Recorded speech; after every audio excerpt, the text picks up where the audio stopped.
Hey everyone, this is PrinceWatercress, and welcome to a brand new Let's Play, or rather, a brand new old Let's Play. This time around, it is Fortified Zone for the Game Boy again. This was one of the earliest Let's Plays that I ever did. And I decided to play this after watching a long play of this game on the World of Long Plays channel on YouTube quite some time ago. And after seeing it in action and figuring out how stuff worked, I'm like, alright, I'll go ahead and play this. And I played through it. And while it wasn't the greatest game in the world, I still enjoyed it. It's been 10 years, give or take, since I played through the game for the internet for the first time.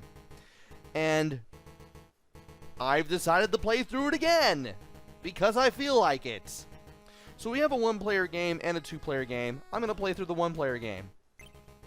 And when you start a new game, or, well, when you start a game, period, because there's no password save or any battery backup or anything, you can either go straight to the game, put in a password. Okay, so there is a password, after all. And there's also a sound test. I'm just going to go straight to the new game. You get a password if you die and you can't revive yourself. And I'll explain that along the way. I'll explain everything along the way. Stage 1, Field. And here you are.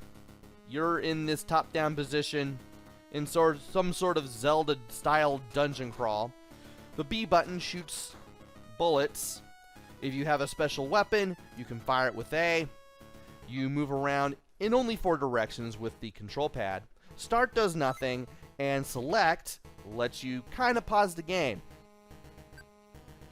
From here, you can either exit the map screen, look at the map, or you can switch between characters. You have 2 playable characters. You have Masato, who you start off with by default and usually has a machine gun. And if you press A on change, you'll switch to Mizuki. Mizuki has a pistol. She can only fire 1 shot at a time as opposed to 5 shots at a time with Masato. And the only special weapon she can get is the grenades. At the bottom of the screen, you have clips for your special weapon, first aid kits, and keys. You get to see how many of those you have at any given time. And I'll explain what things do as we go. For now, let's go ahead and explore this place. Let's go ahead and go left first. And there are enemies here.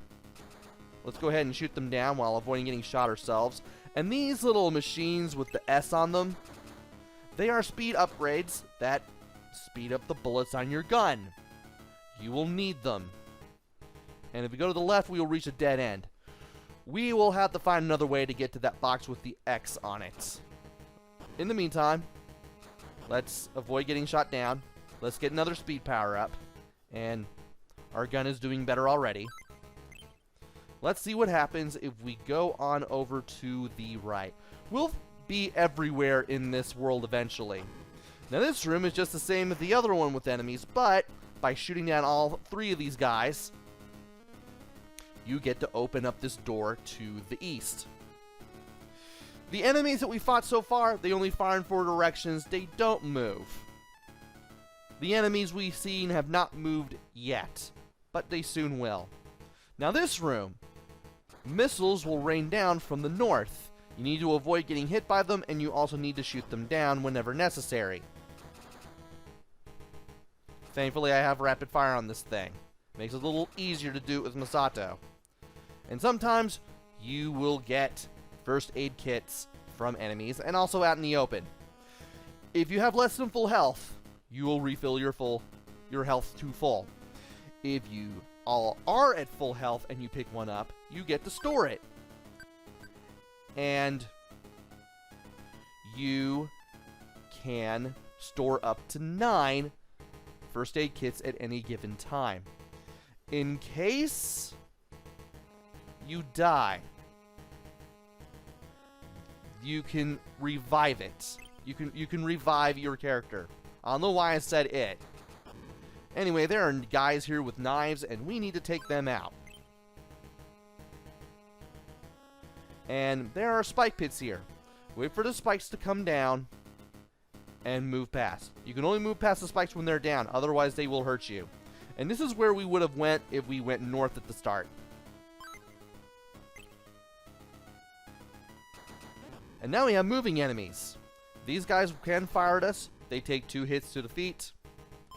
And they're pretty easy to take down. And now there are more guys with knives. If they line up with you, they will move faster. The little pickups with the 3 on them are 3-way shots, and apparently you can't stack special weapons. I'm assuming those are for the rocket launcher. It's been a long time since I played this game. I'll eventually figure things out, and hopefully I'll be able to help you figure things out as well. Am I going south here? We finally found that Xbox that we saw earlier. Shoot it down 5 times to find the contents, and in here is a little box with the word up on it. Picking it up increases your maximum health by 1 point. If you are at less than full health, it will also heal you.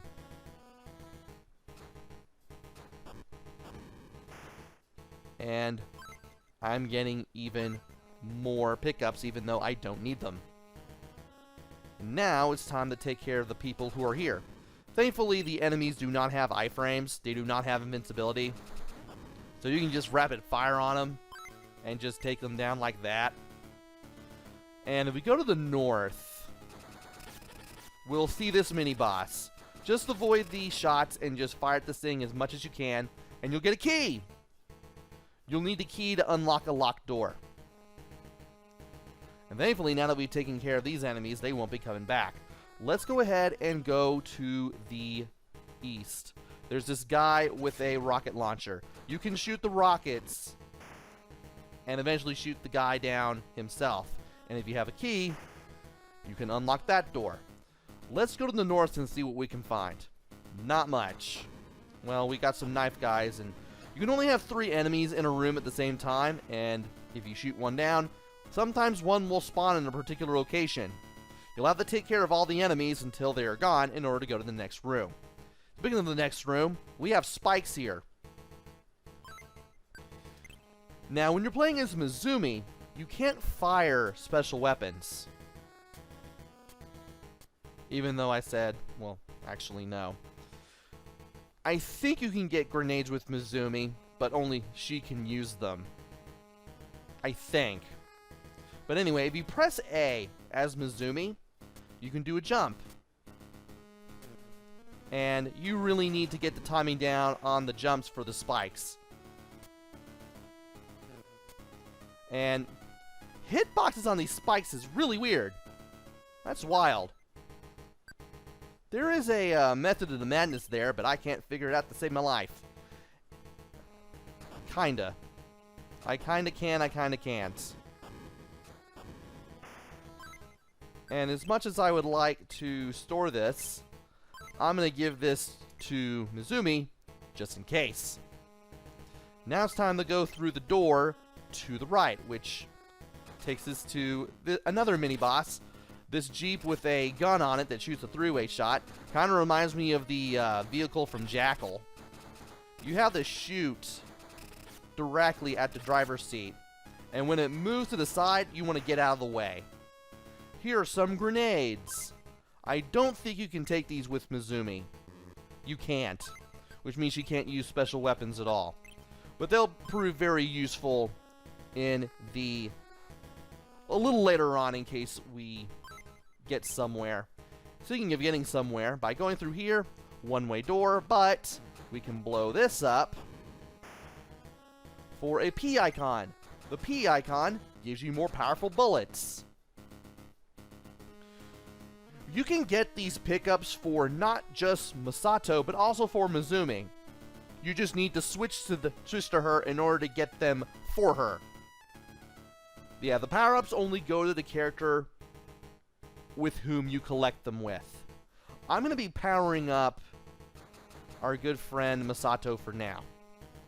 And we're going to go to the east here. We've been here before, but now we can take this route and kind of take an alternate route. And these guys now only take one hit to kill now that we have more powerful bullets, and I ran into a guy. This is no fun. I am almost dead. Thankfully, I was able to shoot him down. And now I can take care of the knife guy. And unfortunately, I can't throw the grenades over walls. Ah, well. But anyway, let's go to the west here, and then we need to retrace our steps. We need to go back to where we unlocked the door. If we can do that, we'll be able to continue on with the rest of the level. We just need to be super careful. I'm not going to pick up the three-way shot, as much as I would like to do that. Instead, I'm going to go back to the locked door, which what was the locked door, and go to the areas that we have not been to. Now here we have 3 boxes. You want to blow these up and get what's inside. We have not 1, not 2, but 3 first aid kits. And once we go through the door to the north, we will face our first boss. It's a set of turrets. And if you know what you're doing, if you position yourself just southwest of the turrets and throw grenades at them,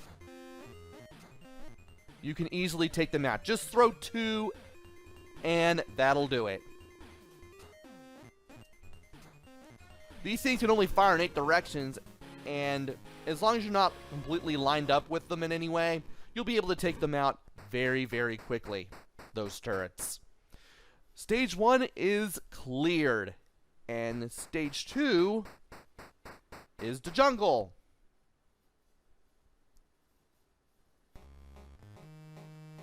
And we start in a whole new area. We have different music.